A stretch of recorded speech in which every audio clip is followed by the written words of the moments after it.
अंगद और गैरी ने मिलकर बनाया प्लान और सच्चाई आई सीरत के सामने। जी हाँ दोस्तों, जैसा कि साहिबा को बचाने के लिए अंगद उसे लेकर स्विमिंग पूल में कूद जाता है। उसके बाद उसको कमरे में लेकर आता है जहाँ साहिबा पूछती है कि अंगद मुझे क्या हुआ था, मैं वहाँ कैसे पहुँची।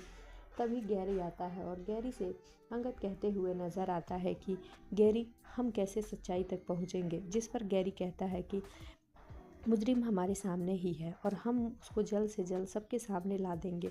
जी हाँ दोस्तों, वही अंगद के दिमाग में एक आइडिया आता है और कहता है कि गैरी, मैं कुछ सोच रहा हूँ और मुझे तुम्हारा साथ चाहिए। जिस पर गैरी कहते हुए नज़र आता है कि ठीक है, तू जैसा कहेगा मैं वैसा ही करूँगा। वहीं अंगद प्लान बनाता है कि गैरी, कुछ देर के लिए हम साहिबा को यहाँ से दूर करते हैं और मुझे सीरत से कुछ बात करनी है।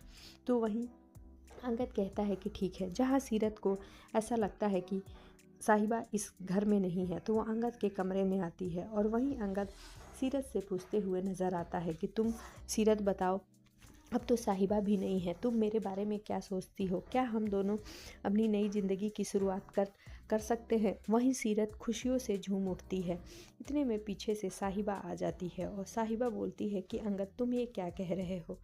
तभी अंगद कहते हुए नज़र आता है कि तुम चुप रहो साहिबा। जी हाँ दोस्तों, जैसा कि गैरी देख लिया होता है सीरत को भागते हुए और वो अंगद को ये सारी बातें बता देता है। ऑलरेडी वो पहले से भी बताया होता है कि ऑडिटोरियम से सीरत वहाँ से उठकर चली आई थी और उस दिन भी भाभी के कमरे में सीरत झांक रही थी। तभी अंगद को ये भी याद आ जाता है कि कमरे में कोई आया था, लेकिन अंगद जब पीछा करने गया तो वो भाग गया। जी हाँ दोस्तों, वहीं अंगद और गैरी के प्लान में पूरी तरीके से सीरत फंस जाती है और सच्चाई कबूल देती है कि वो अंगद को बहुत प्यार करती है। अब आगे के एपिसोड में देखना दिलचस्प होगा कि अंगद क्या फैसला